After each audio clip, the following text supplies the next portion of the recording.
Hello student, अब हम लोग बीए सेकेंड ईयर के फर्स्ट पेपर की क्लास चल रही है जिसमें हम लोग मॉडल्स पढ़ रहे हैं। मॉडल्स ऑफ साइकोपैथोलॉजी, साइकोलॉजी के जो साइकोपैथोलॉजी के मॉडल अलग अलग प्रस्तुत किए गए हैं उनके बारे में। तो इससे पहले हम लोग साइकोएनालिटिकल मॉडल, बिहेवियरिस्टिक मॉडल पढ़ चुके हैं। आज हम लोग पढ़ रहे हैं जैविक मॉडल यानी कि बायोलॉजिकल मॉडल। ठीक है, आज हम लोग पढ़ेंगे जैविक मॉडल यानी कि बायोलॉजिकल मॉडल। अब क्या है, व्यक्तियों का इन्होंने क्या माना है, जैविक मॉडल ने क्या माना है, व्यक्ति के व्यवहार की व्याख्या जो असामान्य व्यवहार की जो इन्होंने व्याख्या की है मनोवैज्ञानिकों द्वारा, तो जैविक मॉडल के आधार पर करी गई है। इस साइकोपैथोलॉजी में जैविक मॉडल के आधार पर जब इन्होंने इस मॉडल की व्याख्या की, तो जो मनोवैज्ञानिक थे इस मॉडल को मानने वाले, जैविक मॉडल को मानने वाले जो मनोवैज्ञानिक थे, असमान व्यवहार को जो कारण निम्नलिखित माना है कि जैविक कारक किस तरह से असमान व्यवहार उत्पन्न करते हैं। तो इस मॉडल में क्या माना, असमान व्यवहार जो केंद्रीय नाड़ी संस्थान है यानी कि CNS, केंद्रीय नाड़ी संस्थान का एक रोग है। जैविक मॉडल पर जो मनोवैज्ञानिक मानते थे उन्होंने माना केंद्रीय संस्थान को, CNS को, मस्तिष्क में जो CNS पार्ट होता है हमारा, उसको मानसिक रोग का एक अंग माना या उसका कारण माना। तो ये या तो जन्मजात होता है, CNS कैसे कारण होता है, या तो जन्मजात किसी के CNS में, केंद्रीय नाड़ी संस्थान में कोई दोष होता है।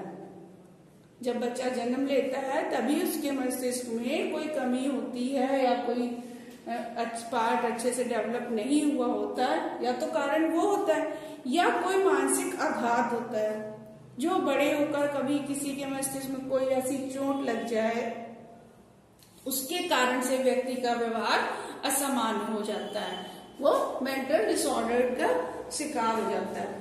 अब इस मॉडल को मानने वाले मनोवैज्ञानिक जो थे वो क्या मानते थे, जो जैव रासायनिक प्रक्रियाएं हैं, जो इसमें जैविक मॉडल में जैव रासायनिक प्रक्रिया जो होती है वो व्यवहार को, व्यक्ति के व्यवहार को असंतुलित व्यवहार बनाती है।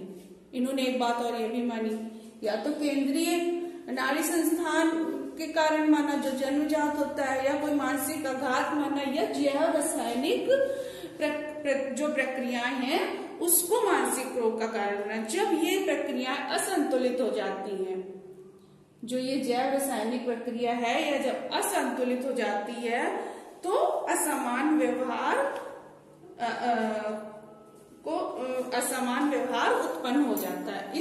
अगर जैव रासायनिक प्रक्रिया को सामान्य कर दिया जाए तो व्यक्ति का व्यवहार समान हो जाएगा। ऐसा जैविक मॉडल में जो मनोवैज्ञानिक मानते थे कि अगर यही रासायनिक प्रक्रिया को सामान्य कर दिया जाए तो व्यक्ति का व्यवहार सामान्य किया जा सकता है। अब इसमें क्या है, जो जैविक मॉडल मानने वाले उन्होंने क्या कहा कि इसमें जैविक मॉडल में जो व्यवहार की व्याख्या निम्नलिखित प्रकार से की जाती है। कैसे? नंबर 1, व्यवहार आनुवंशिकी। इन्होंने क्या माना, जो व्यक्ति का व्यवहार होता है वो आनुवंशिकी होता है। तो व्यक्तिगत भिन्नता संबंधी जब इन्होंने बहुत से अध्ययन किए और उन अध्ययनों के आधार पर क्या अध्ययन जब किए, तो अध्ययनों के आधार पर इन्होंने पाया कि व्यक्ति का आनुवंशिक ढांचा जो जीन से बना होता है, व्यक्ति का आनुवंशिक ढांचा जो जीन से बना होता है वो व्यक्ति के व्यवहार को प्रभावित करता है, और उसी को आनुवंशिक विकृतियां कहते हैं। ठीक है, तो इस जो मॉडल को मानने वाले जो समर्थक थे उन्होंने पारिवारिक विधि एवं जुड़वा बच्चों पर रिसर्च की। उन्होंने पारिवारिक विधि से जुड़वा बच्चों पर रिसर्च की और उस माध्यम से क्या पाया इन्होंने इस रिसर्च में कि जो जुड़वा बच्चे होते हैं, ठीक है, जो बच्चे जुड़वा बच्चे होते हैं उनमें भी अगर एक को को कोई मानसिक रोग है तो दूसरे बच्चे को भी मानसिक रोग होने की संभावना बहुत अधिक होती है। जुड़वा बच्चों पर जब अध्ययन किए तो उन्होंने यही पाया कि एक बच्चे को अगर मानसिक रोग है तो दूसरे को भी संभावना अधिक होगी। और अपने अध्ययन में ये भी पाया जिस बच्चे के माता पिता को अगर कोई मानसिक रोग है तो वो उसके बच्चे में भी आने की संभावना बहुत अधिक है। अनुवांशिकी का मतलब तो यही होता है ना कि पेरेंट से आ जाए। तो इन्होंने अपने अध्ययन जो किए उसी के आधार पर ये पाया कि माता पिता अगर किसी मानसिक रोग से ग्रसित हैं तो उनके बच्चों में भी उस रोग के होने की संभावना बहुत अधिक है। इसके बाद इन्होंने क्या किया, दूसरा क्या प्रकार, जैव दैहिक चिकित्सा। इसके द्वारा जब अध्ययन किए इन्होंने क्या किया, इसके माध्यम से मनोवैज्ञानिकों ने असमान व्यवहार के जैविक आधार को स्थापित करने का प्रयास किया। उसमें क्या किया, मस्तिष्क में हल्का विद्युत आघात देकर असमान व्यवहार को सामान्य करने की कोशिश करी। तो क्या हुआ कि जब मस्तिष्क में हल्का विद्युत आघात दिया गया, इसके कारण जो रोगी की जैव रसायन जो था वो विघटित हो गया। जैव रासायनिक जो था वो विघटित हो गया और रोगी में जैव रसायन का एक संतुलन स्थापित हो गया। हल्का इलेक्ट्रिक शॉक देने पर जब उसका एक संतुलन स्थापित हो गया तो उसका व्यवहार भी सामान्य हो गया, असामान्य से सामान्य हो गया उसका व्यवहार। और भी मनोवैज्ञानिक व्यवहार को संतुलित करने के लिए इन्होंने कुछ औषधियों का भी प्रयोग किया। औषधियों की सहायता से जैव रासायनिक जो परिवर्तन थे उनको संतुलित किया। कुछ औषधियां दी जिसके कारण जैव रासायनिक जो असंतुलन था वो संतुलन स्थापित हुआ और जिससे व्यवहार में असमान व्यवहार सामान्य हुआ।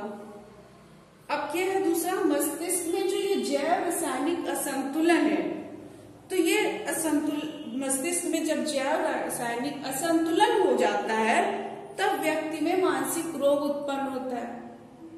ये जैविक मॉडल मानने वाले तो जैव रासायनिक असंतुलन की बात कर रहे हैं। तो जब जैव रासायनिक असंतुलन स्थापित हो जाएगा तो व्यक्ति का व्यवहार असामान्य हो जाएगा, तब व्यक्ति में मानसिक रोग उत्पन्न हो जाएंगे। जब रासायनिक असंतुलन होगा तो मस्तिष्क में रोग उत्पन्न होंगे।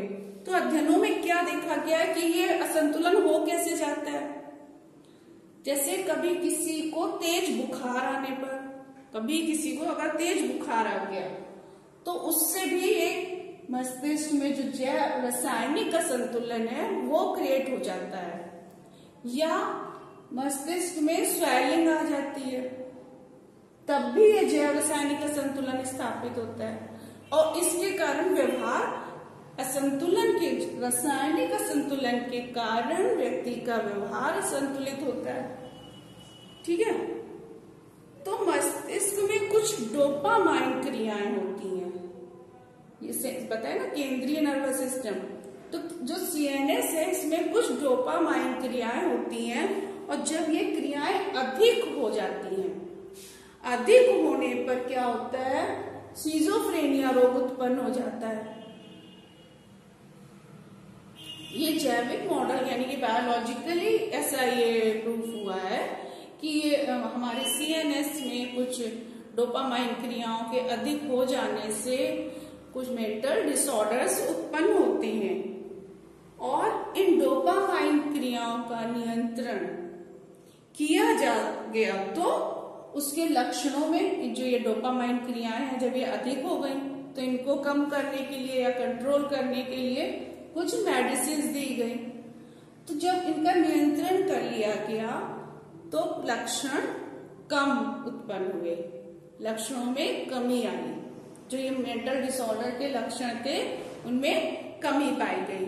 तो क्या स्पष्ट हुआ, समान व्यवहार का कारण जैव रासायनिक असंतुलन है। इस तरह से बताया गया कि मस्तिष्क में जैव रासायनिक असंतुलन असमान व्यवहार मेंटल डिसऑर्डर का कारण होता है। अब इस सिद्धांत जो ये मॉडल है उसके कुछ गुण और कुछ दोष जैसे बाकी मॉडल में है वैसे इसमें भी है। तो इसमें जब मूल्यांकन किया गया इसका तो इसमें क्या गुण पाए गए, यह मॉडल पूर्णतया वैज्ञानिक मॉडल है। वैज्ञानिक क्यों है, क्योंकि एक तो ये बायोलॉजिकल मॉडल है, जैविक मॉडल है, और इसका जो प्रयोग किए जाते हैं ये वैज्ञानिक तरह से किए गए हैं, तो इसलिए इसको पूर्णतया वैज्ञानिक मॉडल माना गया है ना। इसमें क्या है, अनुवांशिक से संबंधित जितने भी अध्ययन किए गए हैं, है ना, तो जितनी बार भी जांच की गई परिणाम एक जैसे ही प्राप्त हुए।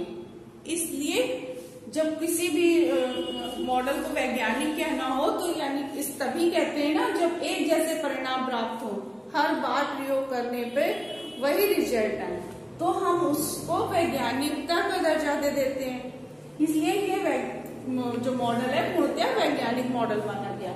इसके बाद क्या है, परिणामों में एकरूपता के कारण जो परिणाम होते हैं वो एक समान ही हर बार होने के कारण विश्वसनीय और वैधता भी इसमें बहुत अधिक पाई गई। इसलिए यह मॉडल विश्वसनीय और वैध है। अब क्या है, इसमें पहले लक्षण और बाद में उपचार की व्याख्या की जाती है। इस मॉडल में पहले लक्षण पता करे जाते हैं, फिर उसका ट्रीटमेंट किया जाता है। इसलिए ये भी इसका एक गुण है। अब क्या है कि इसमें आलोचनाएं भी हैं कुछ, हर मॉडल की तरह इसमें आलोचनाएं। मानसिक रोग अनुवांशिक कारणों से ही नहीं बल्कि अन्य कारणों से भी होते हैं। आलोचना में भाई कहा गया है कि अनुवांशिक कारण ही नहीं जिम्मेदार होते हैं, कुछ सामाजिक कारण भी ऐसे होते हैं, परिस्थिति जन्य भी कारण ऐसे होते हैं, उनके कारण भी मानसिक रोग उत्पन्न होते हैं। इसलिए इसमें ये आलोचना के रूप में है। परंतु मनोवैज्ञानिकों के दिलों से क्या ज्ञात हुआ, इस मॉडल की आलोचना करते हुए क्या दैहिक रोगों के लक्षण वस्तुनिष्ठ माने गए, और जबकि मानसिक रोगों के लक्षण आत्मनिष्ठ होते हैं। दैहिक, ये बायोलॉजिकल मॉडल है जिसमें दैहिक रोगों के लक्षण तो वस्तुनिष्ठ होते हैं कि सभी में एक जैसे हो सकते हैं, लेकिन मानसिक रोगों के लक्षण जो होते हैं वो आत्मनिष्ठ होते हैं। वही व्यक्ति समझ पाता है कि मानसिक रोग उसको किस कारण से हुआ है, वो उसके व्यक्तिगत होते हैं, वही दूसरा कोई व्यक्ति उसको नहीं बता सकता, हर व्यक्ति के अलग अलग होते हैं, जबकि दैहिक रोगों के लक्षण एक जैसे हो सकते हैं। इसी के साथ ये ना मॉडल कंप्लीट होता है। नेक्स्ट क्लास में नेक्स्ट मॉडल पढ़ेंगे।